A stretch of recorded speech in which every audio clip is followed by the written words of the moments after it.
Welcome to Balaji RS. ये आपकी class 4 है, राजस्थान हिस्ट्री की। हमने अब तक जो है 3 क्लासें ले ले ली है। पहली क्लास में हमने 3 इम्पोर्टेंट सभ्यता जो आपके सिलेबस में दे रखी है वो कर ली। और सेकंड क्लास में हमने जो है मेवाड़ की हिस्ट्री कंप्लीट की है हमने। और तीसरी क्लास में मारवाड़ की हिस्ट्री, जिसमें हमने मालदेव और चंद्रसेन दोनों को कवर किया है। अगर आपने ये तीनों क्लासें नहीं देखी है तो आप प्लेलिस्ट में आप जाके चेक कर सकते हैं। आपको सिलेबस के हिसाब से ही राजस्थान जीके तैयार करना है। अगर आपने प्रीवियस प्रीवियस पेपर का एनालिसिस किया है तो उसमें भी आप देख सकते हैं कि जो जो टॉपिक दिए हैं उसी टॉपिक से ही उन्होंने सवाल पूछा है। और इसमें जो है राजस्थान हिस्ट्री में जो दिया है एशियट और मिडिवल वाले में, खासकर मिडिवल जहाँ पे राजा महाराजा के बारे में पूछा है, उनकी कल्चरल और पॉलिटिकल अचीवमेंट के बारे में ही पूछा है। तो हमें इसी को बेस बनाकर ही आगे बढ़ना है। ये सवाल आएंगे तो यहीं से आएंगे, इससे आगे आपको नहीं जाना है। तो आज हम जो है बीकानेर की हिस्ट्री देखेंगे, बीकानेर के राठौड़ों की। तो पहले तो ये जो है इनकी करणी माता के बारे में पता होना चाहिए आपको। करणी माता जो है बीकानेर के राठौड़ों की संरक्षक देवी यानी प्रोटेक्टर देवी है। और इनका जो बीकानेर का जो प्राचीन नाम है वो जांगल देश, जांगल प्रदेश, इन नामों से जाना जाता था। और इसकी जो राजधानी थी वो अहि छत्रपुर थी। तो ये एग्जाम में पूछा जाता है, ये तो या तो अहि छत्रपुर या जांगल देश। जांगल देश तो ज्यादातर को पता होता है, अहि छत्रपुर से ही कंफ्यूजन होता है कि ये किस जगह की राजधानी थी। तो बीकानेर की थी। और बीकानेर को राव बीका ने बसाया था 1488 में, जब आखा तीज था। और ये किसी एक एग्जाम में पूछा था, इसलिए मैंने फैक्ट में डाल दिया कि आखा तीज में जो त्योहार आता है उसमें उस दिन जो है राव बीका ने बीकानेर की स्थापना की थी। अब हम एक एक जो है इम्पोर्टेंट राजा को देख लेते हैं। पहले तो लूणकरण सर है। और ये जो राजा बने थे, अपने लोक देवता भी अभी आगे आप पढ़ाएंगे, उसमें जसनाथ जी आएंगे। जसनाथ जी के आशीर्वाद से जो है लूणकरण सर जी, जो लूणकरण सर है राव, ये राजा बने थे। और इन्होंने जो है उसके बाद जो है एक झील का निर्माण किया था, लूणकरण सर झील। इनके बारे में सिर्फ दो ही चीज बता रहे थे कि जसनाथ जी इनके टाइम के थे और इन्होंने ये झील बनाई थी। झील से तो आपको पता चल जाएगा। और ये पूछा जाता है कि लूणकरण जी को जो आशीर्वाद किसने दिया था, जसनाथ जी थे या को, कोई और लोक देवता थे।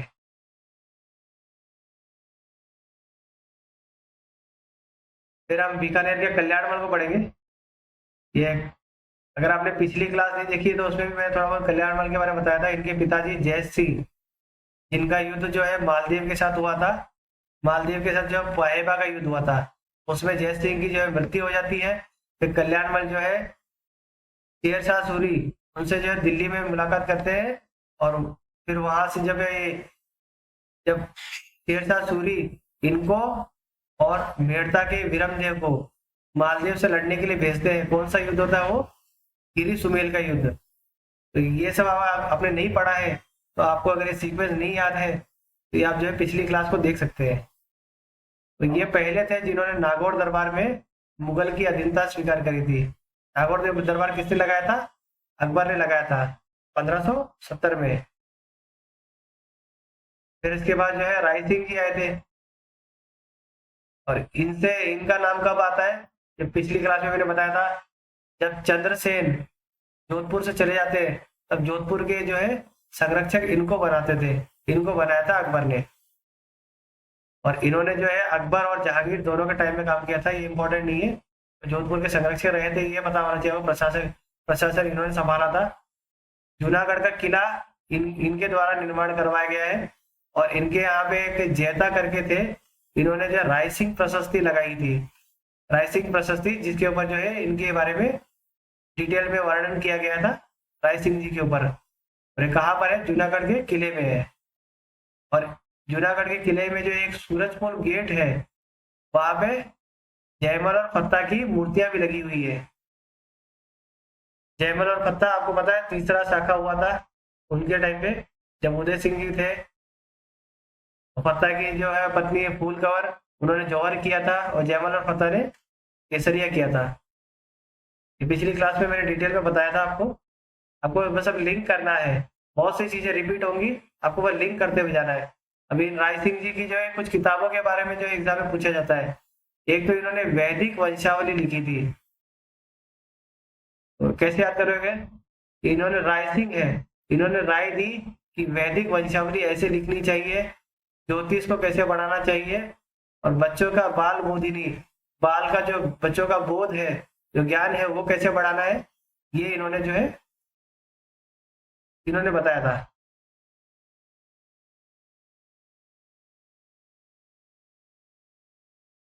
और एक महोत्सव बढ़ाना, राइसिंग महोत्सव है वैसे ये हिंदी में गलत हुआ है, इंग्लिश में जैसे राइसिंग महोत्सव ये किताब का नाम है। इसको मैं काट के कर देता हूँ सही। राइसिंग महोत्सव, ठीक है। तो इन्होंने कौन सी राय दी? एक तो वैदिक वंशावली कैसे हो, ज्योतिष रत्नमाला ज्योतिष के रिलेटेड इन्होंने किया एक, और एक बाल बोधिनी, और एक कि महोत्सव कैसे बनाया जाए, राय सिंह द्वारा महोत्सव। ये इनको अगर रिलेट करके याद करोगे तो ही याद होगा, नहीं ऐसे आप ढूंढते रहोगे कि वैदिक वंशावली किसने किया था किसने किया था। तो ये सब एग्जाम में आते हैं इसलिए। और एक इनके अंदर एक जयसोम करके एक आदमी थे, इन्होंने ये किताब लिखी थी, इसका नाम है आप ध्यान से पढ़ना, करमचंद वंशोत्कीर्ण कंकव्यम। तो जयसोम द्वारा ये किताब लिखी गई थी। वैसे भी ये नाम थोड़ा अलग है, अगर आपको एग्जाम में अगर ये किताब आती है तो आप समझ जाओगे कि ना ये जयसोम जयसोम ऐसे अलग ही नाम के थे और इन्होंने ही लिखा था। इनके बाद जो है पृथ्वीराज राठौड़ आते हैं, इन्होंने ये फेमस किताब है बेली कृष्ण रुक्मिणी री, तो ये इन्होंने डिंगल भाषा में लिखी थी।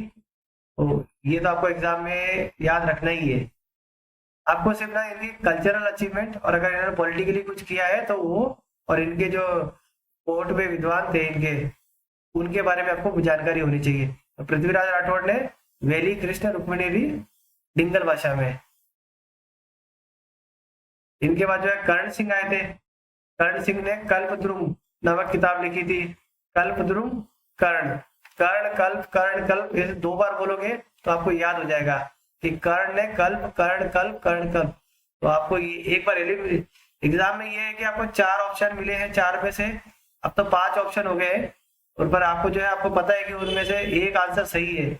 आपने अगर इसे कुछ रिलेट करके बना रखा हो कुछ, तो वो आपको जो है टिक मारना आसान होगा। ऑब्जेक्टिव एग्जाम की यही खासियत है।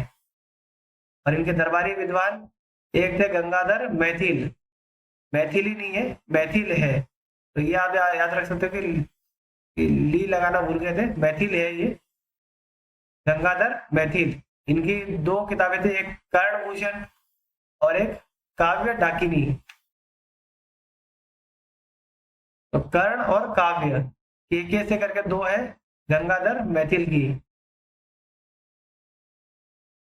तो एक कर्ण सिंह जी के दरबारी विद्वान थे गंगाधर मैथिल। मैं 2-4 बार आपको बोलते रहूंगा तो आपको भी लगेगा कि ना ये मेरे साथ साथ रिपीट करो, ये गंगाधर मैथिल, कर्ण भूषण, काव्य डाकिनी, तो इससे आपको याद होता रहेगा। फिर बीकानेर के अनूप सिंह को कौन नहीं जानता, तो इन ये भी अपने किताबों के लिए जो है रचनाओं के लिए प्रसिद्ध है। तो इन्होंने कौन से प्रसिद्ध, एक तो अपने नाम भी खुद ने लिखा था अनूप विवेक, फिर एक काम प्रबोध, श्रद्धा प्रयोग, चिंतामणि और अनूपोदय, अनूपोदय। और ये तो इन्होंने जो है गीत गोविंद पे टीका लिखी थी। गीत गोविंद पे टीका एक पहले भी हमने पढ़ी थी, रसिक प्रिया करके। ठीक है, कमेंट में बताना कि रसिक प्रिया किन्होंने लिखी थी, कि किन्होंने जो है गीत गोविंद पे टीका करके लिखा था, कमेंट में लिखिएगा। और कौन सी पुस्तकें होगी? अनुविवेक, काम प्रबोध, श्रद्धा प्रयोग और अनुपयोदय, अनुपदय, अनुपोदय, अनुपोदय, अनु प्लस उदय। आप अगर संधि करना चाहो तो इसको संधि विच्छेद करो तो।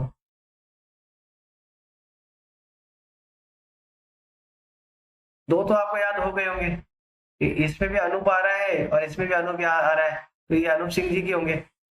एक काम प्रयोग प्रबोध और एक श्रद्धा प्रयोग। ऐसे प्रयाग काम प्रबोध श्रद्धा प्रयोग, काम प्रबोध श्रद्धा प्रयोग। तो ये प्र वाले जो है ये भी अनूप सिंह जी के ही है। ऐसे रिलेट करो तो आपको जो है ये याद हो जाएंगे।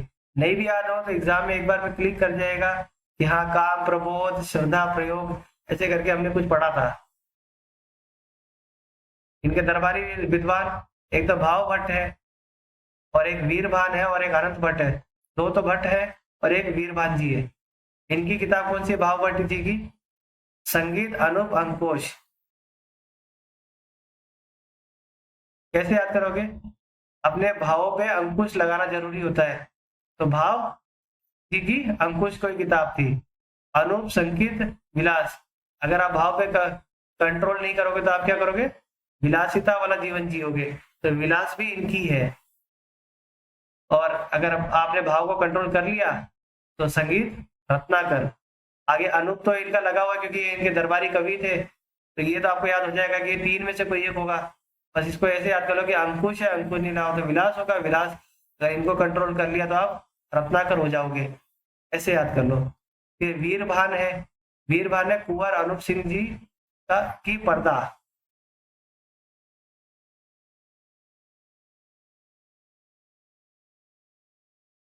और अनंत भट्ट ने तीर्थ रत्नाकर।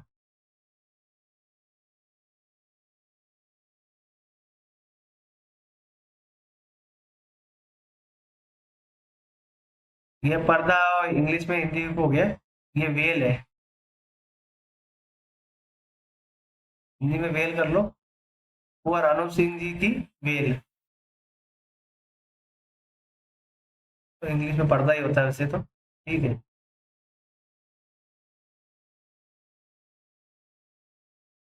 अगले थे सूरत सिंह जी।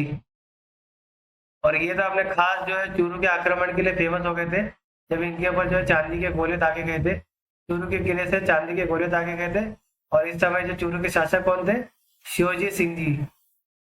शिवजी या शिवजी सिंह, ये थे चूरू के शासक। जब इनके पास गोला खत्म हो गया था तब इन्होंने जो है चांदी के गोले दाग दिए थे। कब किया था इन्होंने?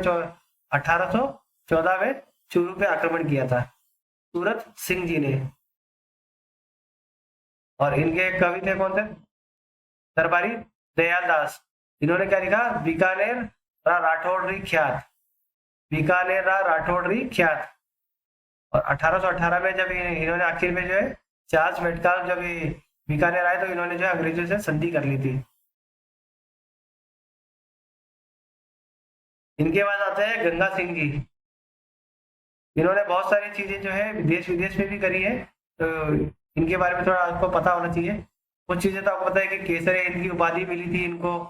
इनकी ये याद रखना है कि ऊंट की इनकी खुद की सेना थी जिसको गंगा रिसाला कहते थे। ये शब्द पूछता है कि गंगा रिसाला क्या है, तो ये जो उनकी जो ऊंट वाली सेना थी उसका नाम है। 1913 में इन्होंने प्रजा प्रतिनिधि सभा का गठन करा। 1921 में नरेंद्र मंडल, एक नरेंद्र मंडल बना था, उसके अध्यक्ष बने। 1921 में चेंबर ऑफ प्रिंसेस के प्रथम चांसलर बने। ये जितने भी राजा महाराजा थे इनका एक चेंबर बनाया गया था और उसमें ये चांसलर बन गए थे, मतलब हेड बन गए थे उसके। और 1927 में इन्होंने गंग नहर बनाना प्रारंभ कराया था। और इसके इंजीनियर कंवर सेन। इनकी जो अलग अलग धाराएं हैं, कैनाल है, जो नहरें हैं, उनमें से एक का नाम कंवर सेन नहर भी है। फिर इन्होंने जो है कुछ दान भी किया था। एक तो Banaras Hindu university BHU, Banaras Hindu university में इन्होंने वित्तीय सहायता करी थी। ये पूछते हैं कि इन्होंने कौन सी, एक एग्जाम में पूछा था कि इन्होंने किस यूनिवर्सिटी का ये फंड पैसा दिया था। बनारस हिंदू यूनिवर्सिटी, मुंबई यूनिवर्सिटी या अलीगढ़ मुस्लिम यूनिवर्सिटी। तो बनारस वाली जो यूनिवर्सिटी थी उसमें इन्होंने जो है खूब दान धर्म किया था इन्होंने उस यूनिवर्सिटी को बनाने में। जब पेरिस में जब शांति वार्ता चल रही थी प्रथम विश्व युद्ध खत्म होने के बाद, तब उसमें भी इन्होंने भाग लिया था। फिर जब अंग्रेजों ने 3 गोलमेज सम्मेलन लिए थे, हम ये मॉडर्न हिस्ट्री में पढ़ेंगे इंडिया की, उसमें 3 गोलमेज सम्मेलन भी होते हैं, उनमें ये तीनों में ये भाग लेते हैं। और इनके टाइम पे एक सबसे जो एक कह सकते हैं बुरी घटनाएं घटी थी कि छप्पनिया अकाल ये जो है इनके टाइम पे लगा था। तो 1899 में हुआ था। तो 1899 में हुआ था तो ये छप्पनिया अकाल क्यों है? तो इसका भी कारण है कि जो है उस समय जो है विक्रम संवत को फॉलो किया जाता था। तो विक्रम संवत के हिसाब से कितना होता है ये 1956 का समय चल रहा था उस समय, इसीलिए इसको जो है छप्पनिया अकाल कहते थे। इसमें 57 साल और जोड़ लो विक्रम संवत के लिए।